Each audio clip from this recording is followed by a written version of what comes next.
Good evening. Tonight, all the news that fits, and we have a lot of it. K2 Space raises a $250 million C round to build mega-class sats. We're going to learn what those are. Private cap is now targeting mission-critical infrastructure. Investors commit $250 billion for gigasats. I have no idea what they are. We're going to find out. Overview Energy proves that space-based solar power system works in motion. We'll learn more about that. Antares has lined up $96 million for a microreactor rollout. D-Orbit just passed a 200 payload milestone. The Luxembourg government has committed 265.1 million euros for space efforts. Virgin Galactic announces a capital realignment, and their shares have dropped significantly. And plus, there's a whole lot more I haven't even mentioned here tonight. We'll see how much we can pack in. From the news desk at the Center for Space Commerce and Finance, my name is Thomas Andrew Olson, and this is The Unknown Quantity.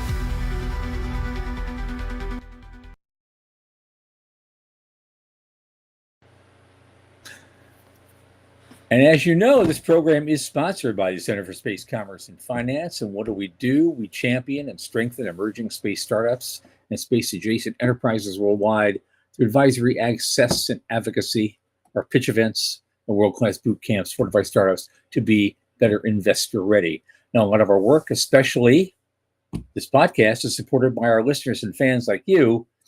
Remember, the Center is a 501c3 nonprofit. And this is a time of year where everyone asks, of course, to dig deep. Your email box is full of that stuff.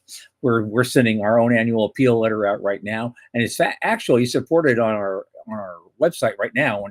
If you go to our website under the news and blog section, you'll see it linked there. Our annual appeal. Read it all. You can find out everything we've done this past year. It's a lot, and all the great things that we want to do next year, which we could use your help for. And there's another link right there where you can donate vast quantities, and we'll be doing really, really well, and we'll do it all for you. And thanks so much for your help. Now, having said that, my oldest space friend, Michael Lane, who just set a cleansing flame on his back deck, is here with us. Michael, come on in, man. I know you're there. There he is. How you doing? Hey, I'm good. How are you? I'm all right. It's been a long few days, but I'm all right. Yeah. I actually went to an interesting party. It was I don't know if you know who Tom Woods is. He's a libertarian-oriented podcaster and author. He's authored a whole bunch of books. Okay. Like The Politically Incorrect Guide to American History and a bunch of other really, really great things. And he's very funny. And he has a bunch of people that are kind of in his circle over to his house for a holiday party, and we went down, and we couldn't find the place. Took forever to find it, and we got a hotel near there, so we wouldn't have to drive the 70 miles back to our house. And but it was a fun time.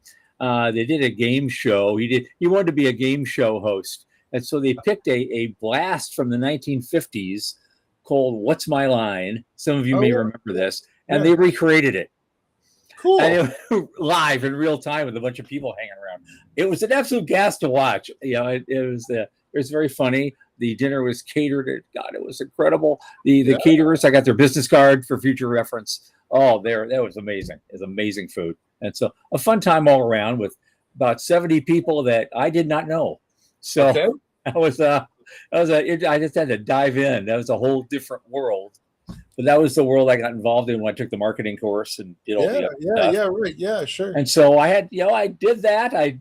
But now the time will come when I get to start pulling some of them into our world. Right. And so that's the whole point of all of it, isn't it? Right. Exactly. I mean, that is the point why you did all that stuff for sure. Yeah, I know. But it's exhausting. It's like, okay, but I'm going to do it. Sometimes you just don't feel like doing shit. You know this, but you Yeah. got to bring it. You got to bring it every day. You got to get up Every and day, you got to right? do it. The one who wins is the one who just keeps showing up. You Right? get up, or you Right? get up one more time and you got knocked Right. down. Yep. You know, it's kind of Say, how the year has been. I've got a lot of doors slammed in my face, but some new ones opened this year. They've been pretty amazing. that's So the key, right? Yeah. that's it. Yeah. That's it. Yeah. I'm Oh, hoping to end this year on a really big note. So good. right? We still got a couple weeks to do that too, as you know. Yep. We're still hoping for it.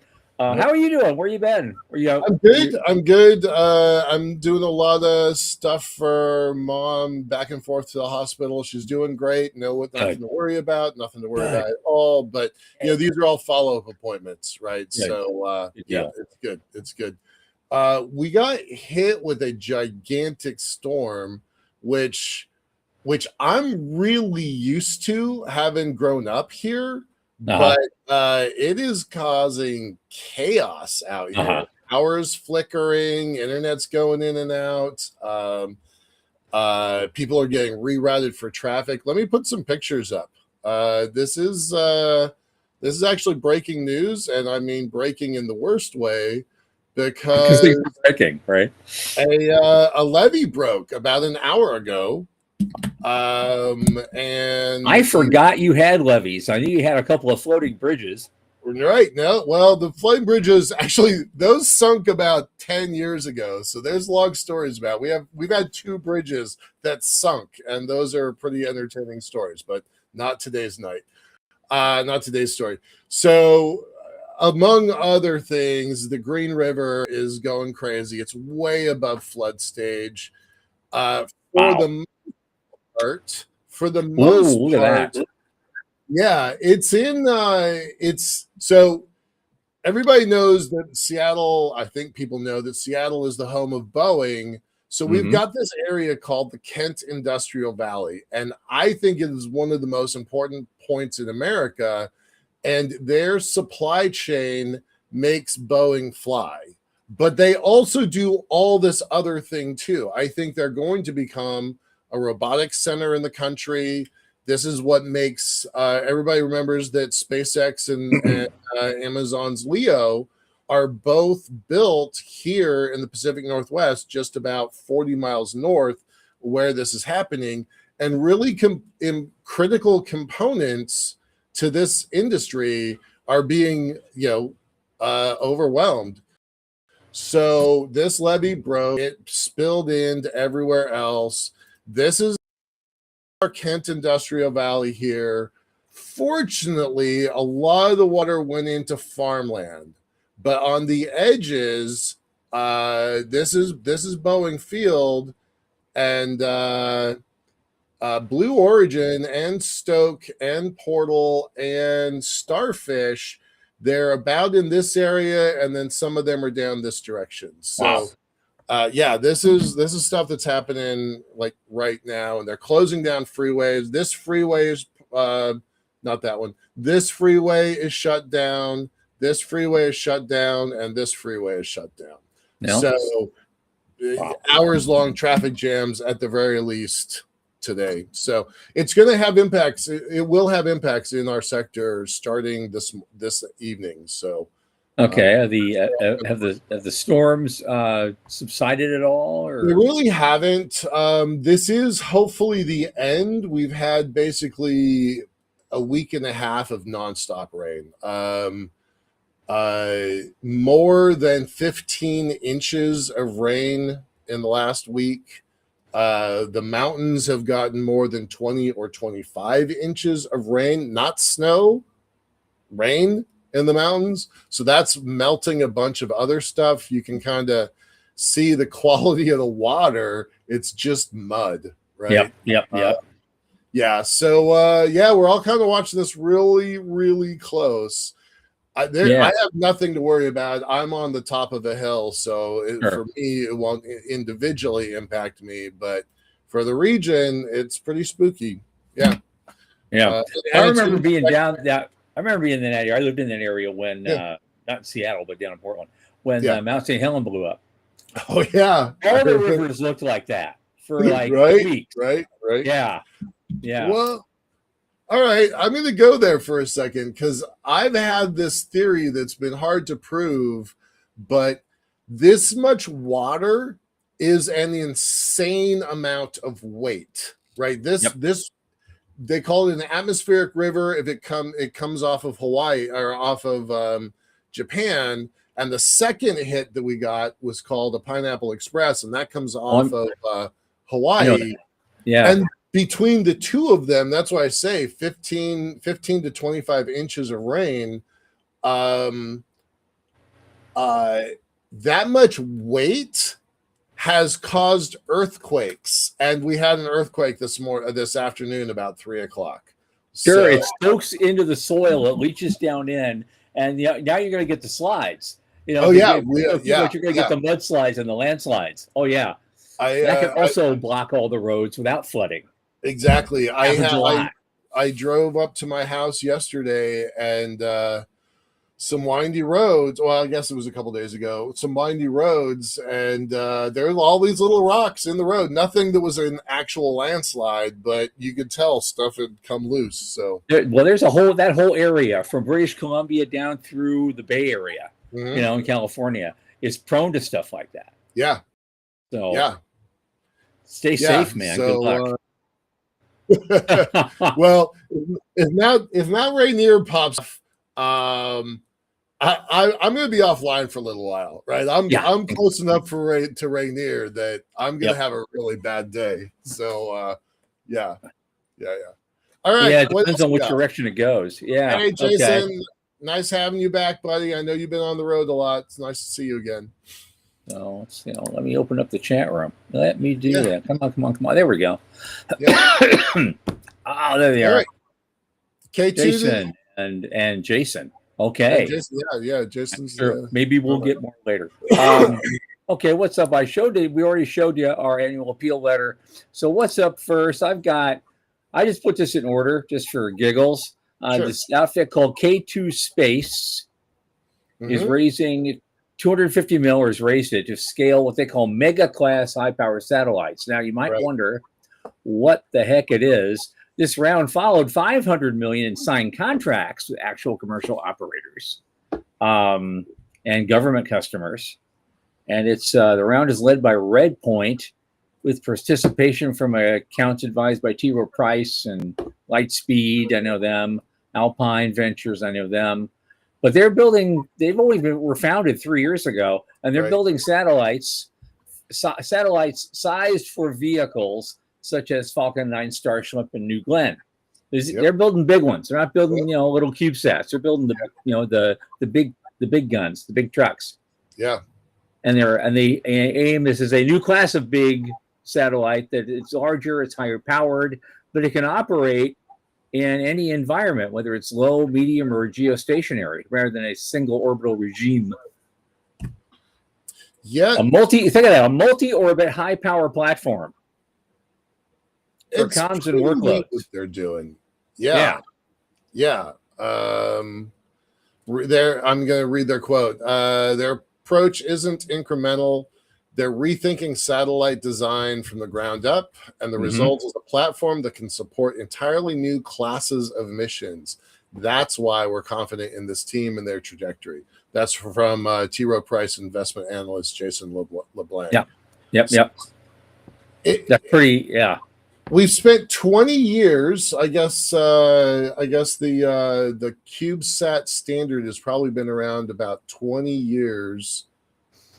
Came out of I think UC Santa Barbara, if I remember right. And it was the anomaly, right? And it was the thing that I have talked to 3-star generals that said CubeSats are just debris as far as he was concerned, right? They're just in the way of all the tracking they want to do. That was, I remember that conversation. I'm not going to name the general because he's retired now and he's deeply out of touch. But so we went all the way, and Logan, Utah was hosting the small set conference, and it became a really major conference after a while. And then And then these punks at K2, they're like, we're done with that. We don't need to worry about that kind of microsat, picosat anymore. We are going the other direction. I think that's super cool. I think it's kind of brave and pretty innovative. So, well, they're also saying here that they're going to their milestone next year is the first space firing of a 20 kilowatt Hall effect thruster. Huge, right? That's 4 times more powerful than anything that's been built and flown so far. And they're also deploying 2, not 1, but 2 10 kilowatt solar arrays. There'll be 20 kilowatts on the platform. Awesome. Yeah. Seriously awesome. Seriously. Yeah, so, we've talked about the Starship Singularity a couple times before, and how that idea came about was Michael Mealing and I's conversation about how no one was planning for large capacity launches in space. And then these guys come along and they're like, we're going to build for large capacity in space. They're the only guy, they're the only game in town. No one else is doing anything like it. Right. I know that the folks at Gravitics sized their space station capsule to fit in the nose cone. I think it was for a Falcon. No, it was for Starship. I think they sized it for Starship, but they were sizing for big things. Yeah. I got a question to ask you though. Okay, at the very top of this, article, I'm going to read some of it. K2 Space is close to a $250 million Series C funding round that values the company at $3 billion as it prepares to field a new generation of high-power satellites. All right. They've got cool pictures. They've got a big factory. They are doing a paradigm shift to the industry, so that's all to their favor. Mm-hmm. But can you justify a $3 billion valuation for a company that has not flown anything? Well, let's see, a couple things. First off, this latest round is a Series C. It doesn't say here what the A and B was. No, it does. Further down, this round follows $500 million in signed contracts. Oh, well, that's all right. Signed so we contracts. That was the second thing I was going to bring up. Yeah. So it's a 6x on revenue, so that's not bad. All right, but that's a pretty high valuation for a company that has not flown. But yet. You know what? This has been happening a lot. It has. And you and I have been reporting on this for months now. Mm-hmm, People, all sorts of with impossible paper valuations going off the planet, literally. And these guys are raising huge amounts of money. God, I can't add it up in my head how many billions we're talking about. That just you and I have reported, and that's not everything. Yep. The year-end show I'm going to be doing. It's I'm going to have to find all those numbers and actually put them out there as one number. This is what we reported on this year. It's huge. It's so big. It's actually kind of hard to understand it. We're going to talk about it later in the show, but JP Morgan has, Sean's saying I think it's 1.8 trillion. JP Morgan has started deploying their $1.5 trillion, of which a pretty big chunk of that is going to space. Yeah. And then that's on top of all the other things we've been reporting, billion-dollar transactions, multi-billion-dollar. No, it's crazy. It really is. I'm gonna comment to Jason about General Purdy as an advocate of K2. General Purdy is I think he's the undersecretary of the Air Force and for space acquisitions, if I remember his title correctly. So he is a big dog that is trying to get some really cool stuff built. But Jason, I'll remind you, and I would love to remind General Purdy, that a couple years ago they said they were going to get away from exquisite targets in space. They wanted smaller things that were less attractive as targets. So this does go a little bit backwards in time by having these giant platforms. So anyway, it's amazing how much money there is. It's boggling how much money there is in our sector now. And we still got a couple of weeks till the end of the year. You never know. Yeah, yeah. Well, I mean, did you ever imagine we would be unable to calculate how much money is in the sector now? Like 20 years ago, when we started all this advocacy stuff, there was nothing. Nothing. Right. There's a few guys with wild ideas and a few bucks. Right. Yeah. And now here we are. Here we are. All right, let's move on. Well, this is the thing.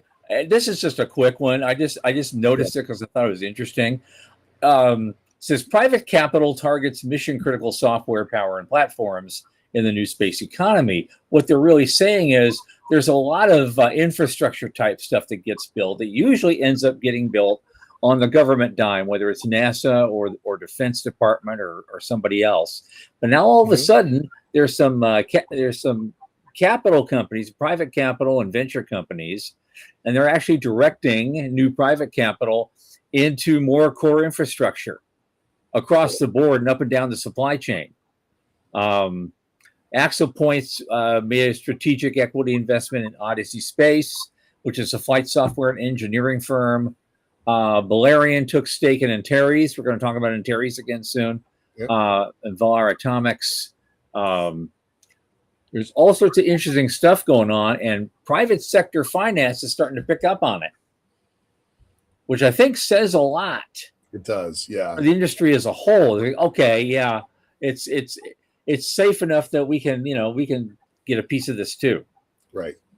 Yeah. I don't really have a whole lot more to add about this one, but it is kind of neat to see the world moving our direction. It is. Well, here's the next one. We're going to figure this one out together. I haven't had time to read it.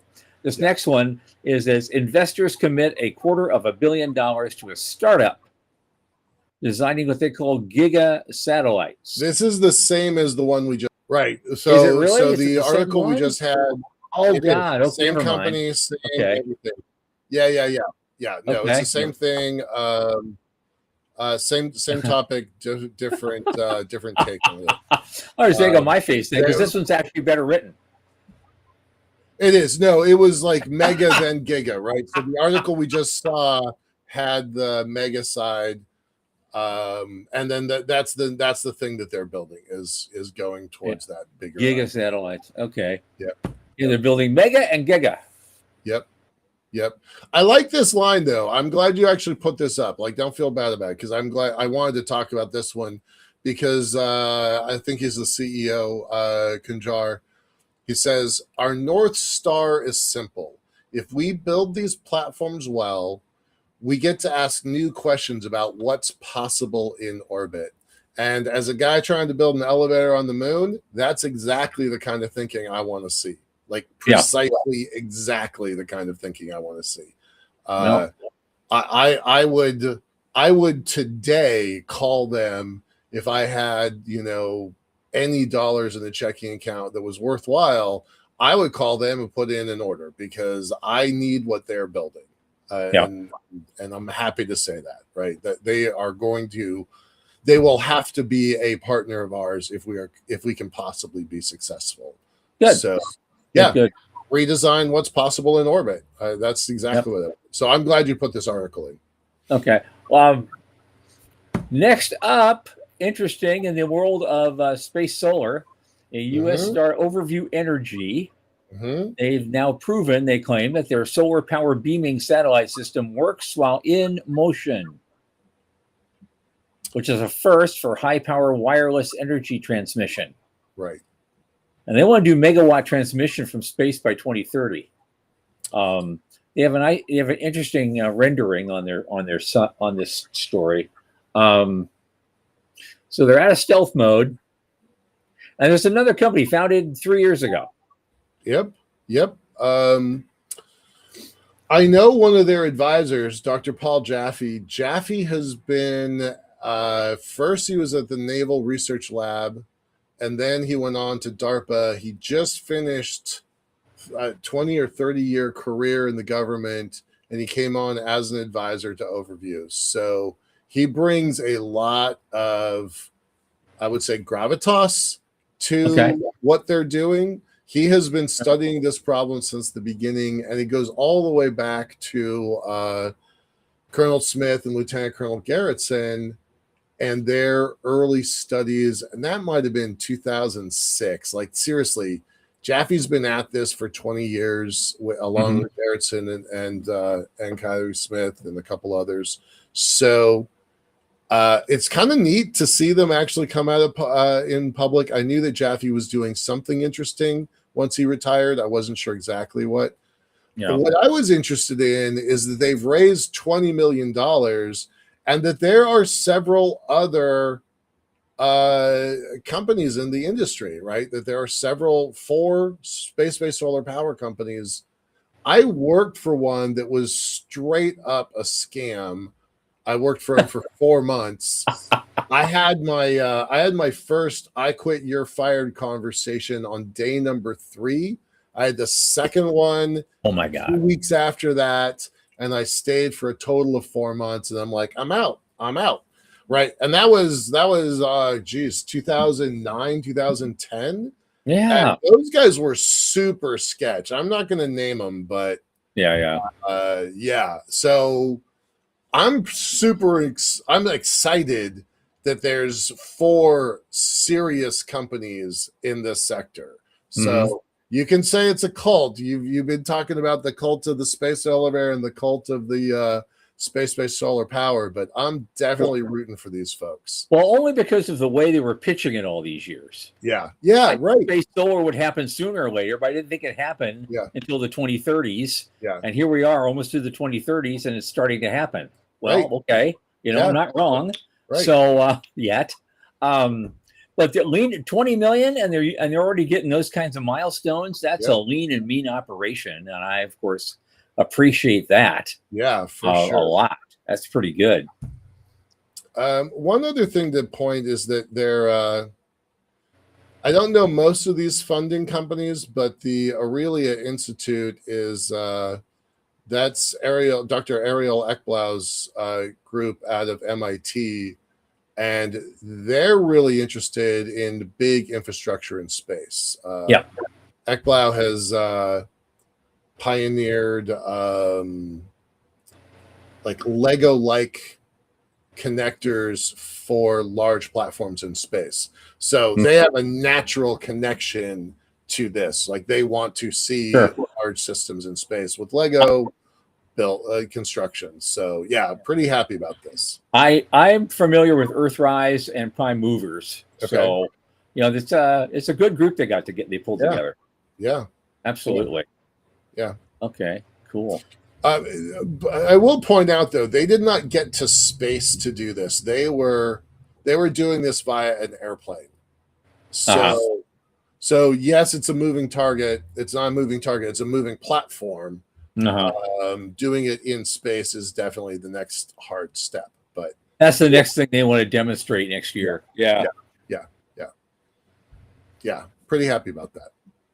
I got into space because of space-based solar power, so I like seeing that grow. But not far behind. If you're not as sanguine about space solar, we got micro reactors. Yeah, and those are jumping on board big time with money for that. And Terry's just lined up 96 mil to a Series B to support deployment of their micro reactors for basically defense and space customers. But I could see those used elsewhere, right back home here. Right.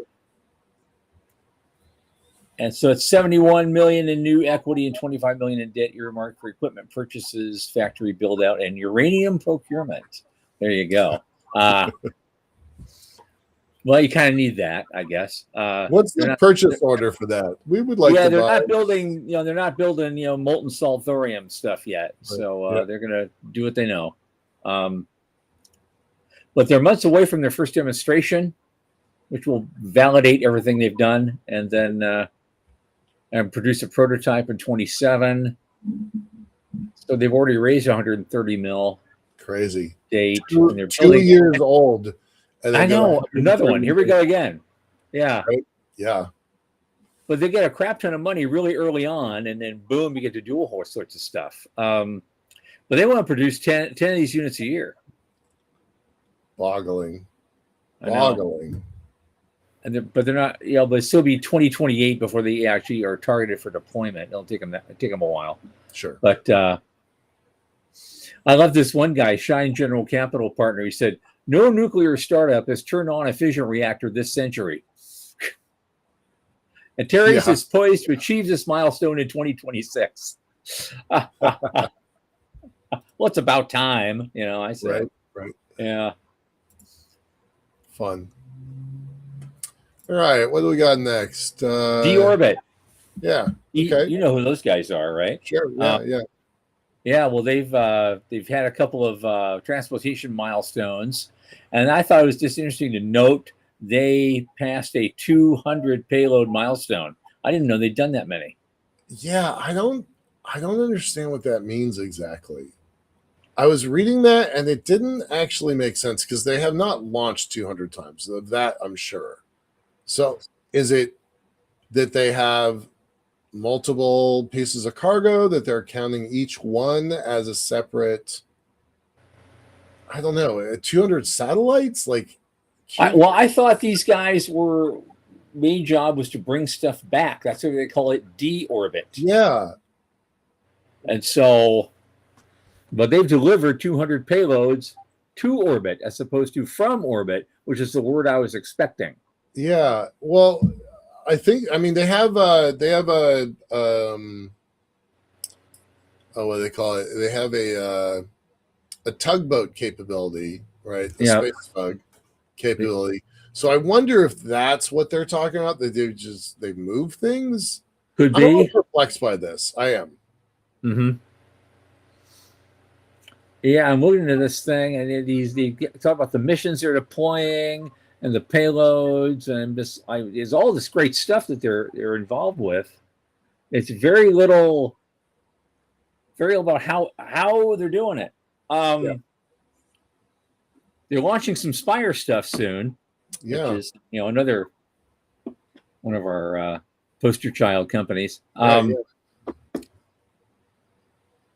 And they've got they're adding more acronyms. The launch and early orbit phase, LEOP. Right, that's what the world needs.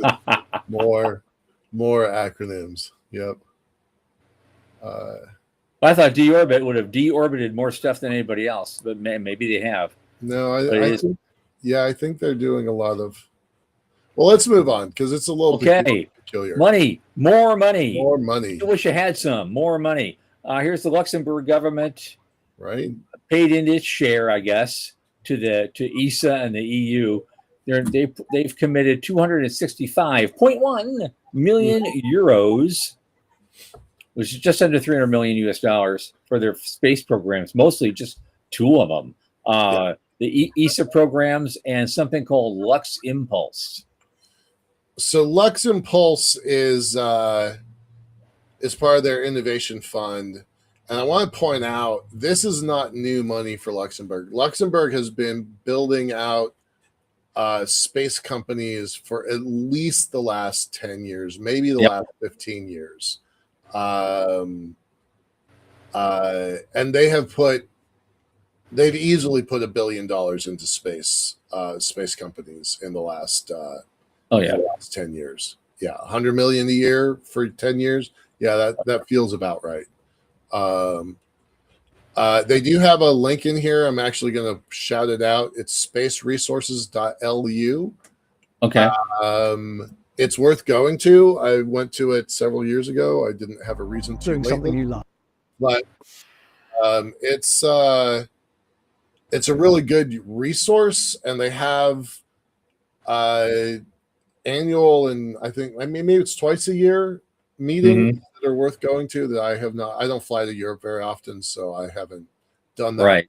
Other folks I know are going out there, and it's the output the output of some of the companies in this sector in Luxembourg has reached over 2 billion euros, but Yeah. that's largely driven by SES. Yeah, that's not With fair. my good friend Candace Johnson, the founder and head of it, is that company's Luxembourg based, and so I mean, you just figure the way Luxembourg is structured, there's a lot of money, Yeah. whether it's going to space or not, flows through Luxembourg at one time or another. When it's not London, it's Luxembourg. Well, So that's what they wanted to do, was become basically the registry of space assets, especially resources.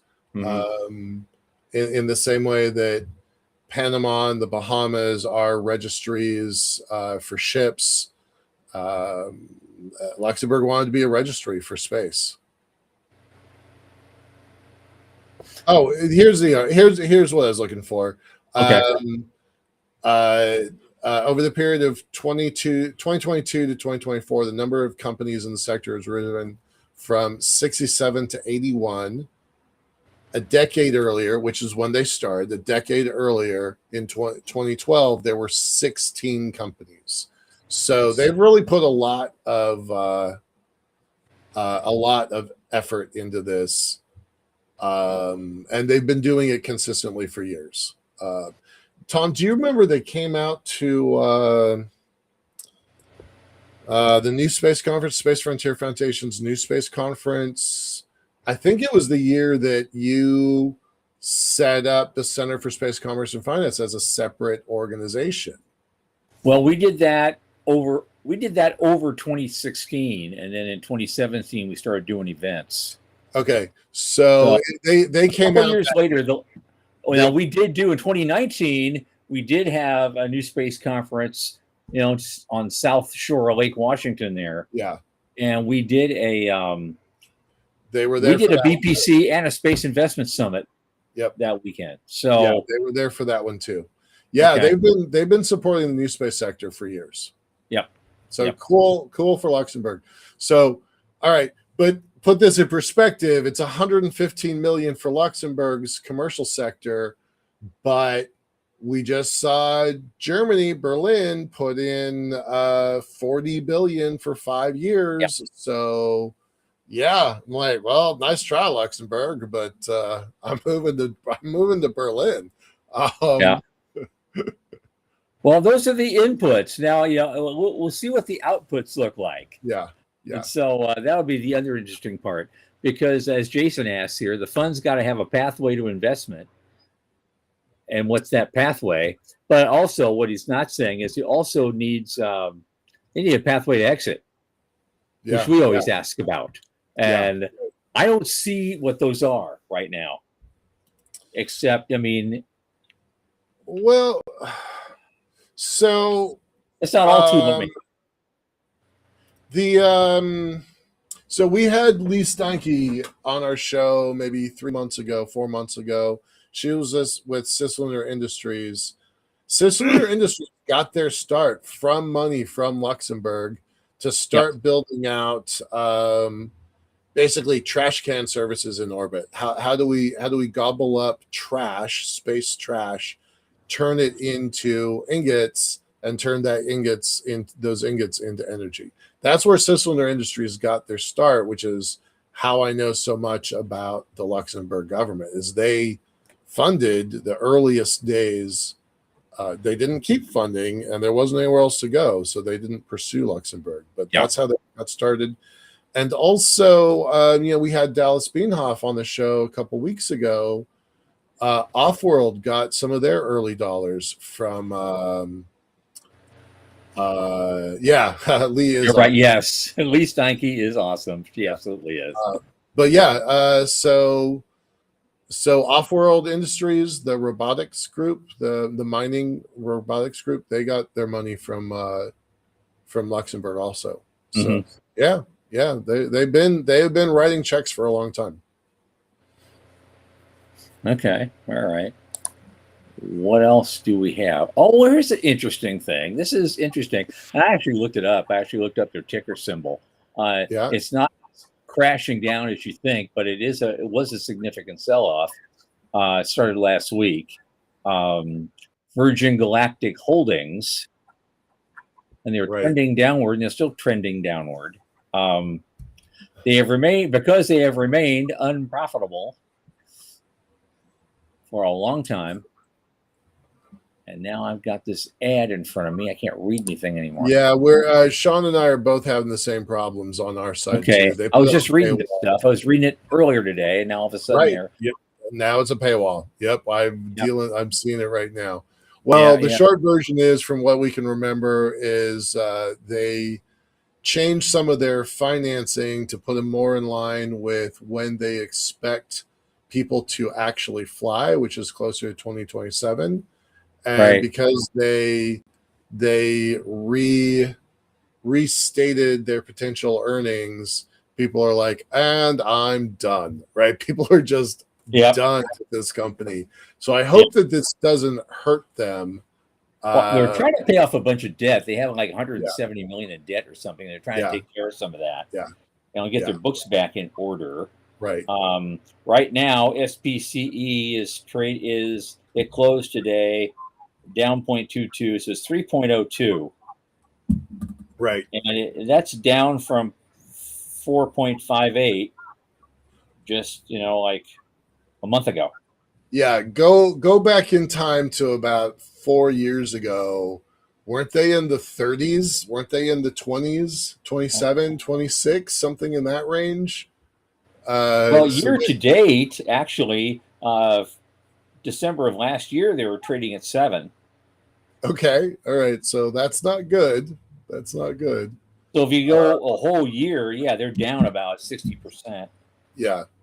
But yeah, it's come down like 80% since Bezos made his first flight.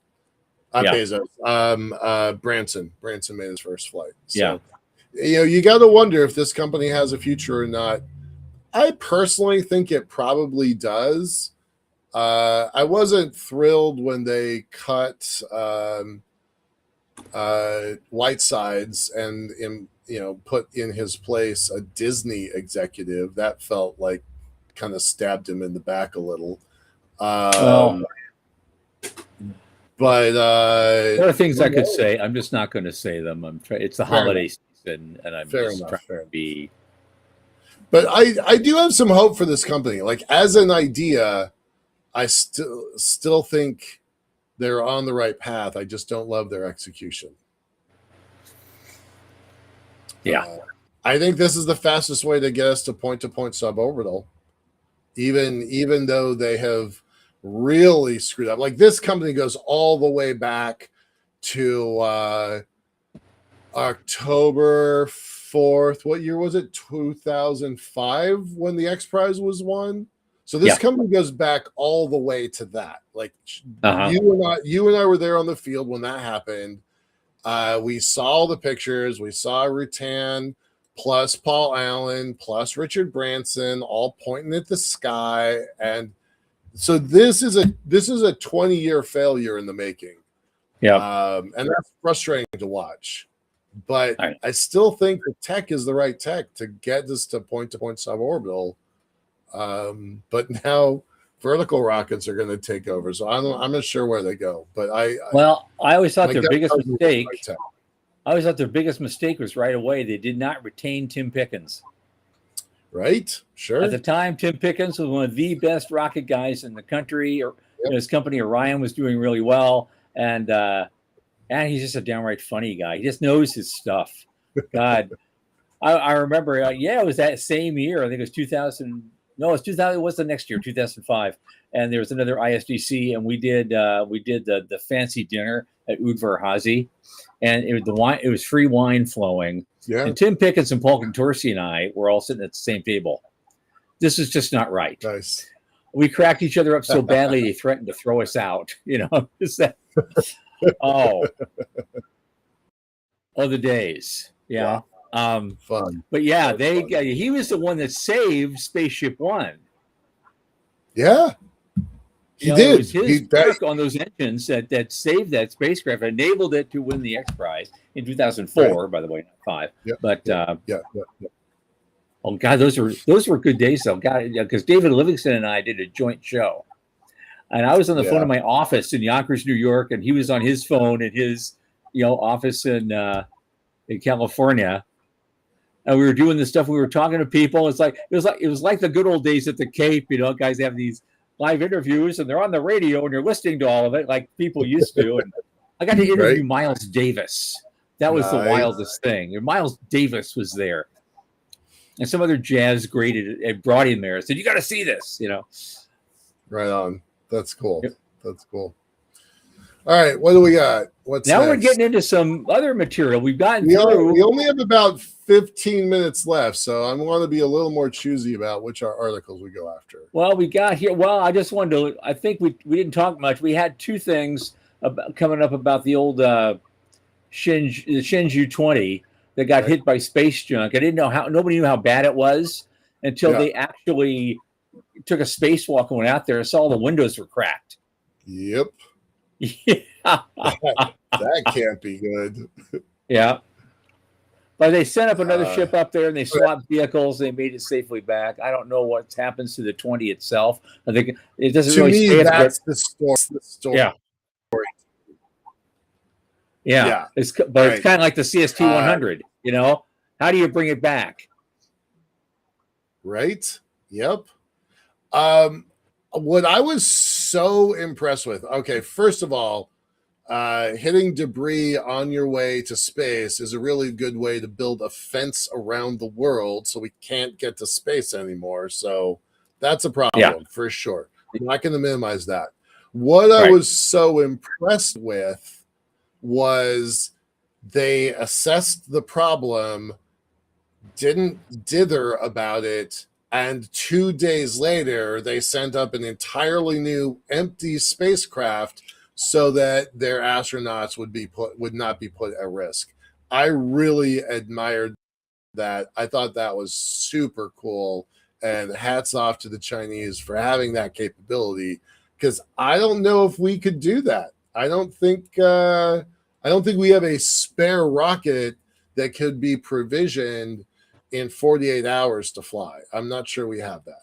It might take a little longer. It took them a lot longer to get that crew off from the Boeing capsule because they just weren't prepared for it. It would seem to me a year plus later they would start thinking about preparing for that, because basically it was Elon Musk who pulled their pants out of the chain. Yep. Yeah. So anyway, I really like this. I'm going to read this quote here. For the global space community, this achievement underscores the rising capabilities of China's space program, which has increasingly become a formidable force in space exploration. As China prepares for more ambitious missions, astronauts like Wu Fei will likely play a central role in the future space exploration, handling everything from emergencies to routine missions. So, yeah, they're doing great. So hats off to them. I like everything about how they handled this. It's well-designed methodology plus execution. Mm-hmm. What it is. Mm-hmm. And that's what's it's always going to be. We've always, I won't say we're seat of the pants in this country. Even in Apollo, I mean, what happened with Apollo 13 had some seat of the pants elements to it. But once they focused on the goal, the precision was actually pretty darn good. Sure. Because that's how I wish we had the same focus now. Yeah. Yeah. So get Jared in there and, getting Greg behind him. Get it going. Get it going. They voted for, what's it called? Cloture, whatever that phrase is, to officially vote on him. So that's in process. Fingers crossed. Good. I hope we all get a Christmas present in a couple of weeks. Right on. Okay. There's another China thing. This is from last week. We have a bunch of stuff that we stacked up because we have a cancellation of the show, and so. But since we're doing a new show tonight, we can do all of it. That's kind of what's going on. But China broke a record. They had 3 Long March rocket launches in a single 19-hour stretch. That is bonkers. So that beat SpaceX. It does. Because Yeah. they did 3 in 24 hours Right. from 3 different sites. Yep. But who's counting? We're counting. I'm counting. Yep. China's Yep. counting. This is all bragging rights, SpaceX right? is counting. Right. Yep. Uh-huh. Uh-huh. Yeah. Yeah. So I would not be get an update from SpaceX that they got 3 rockets in 8 years. I would not be surprised if that happens. Somebody's Right. going to do that.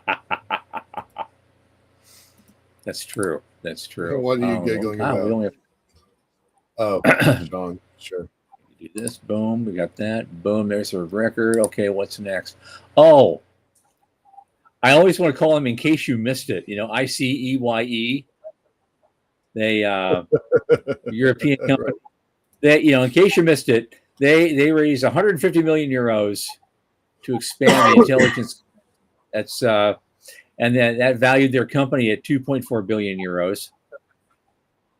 And they're doing sovereign, get that word, synthetic aperture radar satellite systems and data intelligence services for government and institutional customers. How many times have we been talking about sovereignty this year? And it's coming straight out of Germany, by the way. Yeah. Yep. Yeah. This article. Yep. Well, actually, this is a Series E round. Yeah. It's an E round, no less. So, so it's coming from Denmark, France, a family office in Poland, Finland. The new financings come from. And probably some of their previous rounds are probably from Germany too, I'm sure. Yeah. Damn impressive. Yeah. Yeah, synthetic aperture radar is a pretty great tech. It can almost see things that are invisible. It's hard to get. It sees through cloud cover really well. It sees through plants and trees really well. Yeah, it's a pretty interesting tech. Yeah. They say their image resolutions are 16 centimeters. So wow, I did not see that. Yep. I guess that's pretty darn good. But just don't watch those thriller movies, because those thriller movies will have you believe they have 1 centimeter image resolution. So It's never going to be that tight in our lifetime. But 16 centimeters is pretty good by the standards of today. Yes. Yeah. No, I missed that. That is actually a really big deal. That's a really big deal. Yeah. Yeah. So here's an interesting one. I love to see commentary on this. It's all on the topic of orbital debris. Mm-hmm. And there's somebody here that says space operators urged to share costs of clearing orbital debris. And it goes into a big thing over things. So how do we get rid of it? And there's a call now to oblige either nations or commercial operators to help pay for the cleanup, just because. And there is no enforceable international regulation or a workable polluter pays framework. And so I guess it's a cosmic free-for-all, they say. And so they published this big report just this last October in the Journal of Spacecraft and Rockets, guy named Chen. And they're trying to examine how to structure commercial services that make debris removal financially viable for both the SAT operators and remediation providers. And I see his point. I think a lot of the people, deploying stuff into space, they need to start meeting the remediation services halfway somehow. I get that. I mean, we just did an article or a story about how China's windshield got cracked by hitting a rock, right? As it goes to orbit. I kind of wonder what our guest from last week, Dr. Hanlon, would say about this, because she's definitely about maintaining orbits and keeping stuff out. I don't know how you, as a global commons, I don't know how you enforce this. Yeah. Yeah, I know. I know. I've got this app. I think I showed it to you that Yeah. actually, looks at the objects in space, but also Yeah. the one that I paid for actually showed orbital paths of all sorts of large size space junk. And at the time I first used it, I found there was an upper stage of an Atlas rocket that had been launched in 1963. It's still Mm-hmm. up there. Mm-hmm. Mm-hmm. Yeah, Mm-hmm. Yep. and a lot of stuff from the 80s and 90s Yeah. too. Yeah. Yeah. It's. I mean, I hate to be a doomsayer, but that's one of the reasons why I lost confidence in getting the Earth elevator built was because of all the stuff Junk. that's there. Yeah, you have to make the thing vibrate like a guitar string sometimes in order to, Yeah, Pete Swan and his team, and probably Morty also, they looked at some stuff about just making the section of the ribbon wider in the debris field so it could just take more individual hits. To me, that never felt like a solution. that's just, yeah, my Uh, gut tightens when I hear that. That yeah. just, right. Um, but the worst problem is we don't even have an accurate way of tracking the stuff that's up there. We know the stuff that's the size of a softball, but we don't know the stuff that's the size of a golf ball, and we don't know the Or a quarter. size of the stuff smaller, right? Yeah. So there's some estimates that there's millions of objects up there, millions of objects, and they're not trackable with current technology. Yeah. So yeah, And I don't know how you can just go out there and cast a big net, well, and get them all. Professor Chen that wrote the report, he says, and we have over 100 million objects smaller than 1 centimeter in orbit. 100 million, right? Like that's a boggling number. Yeah.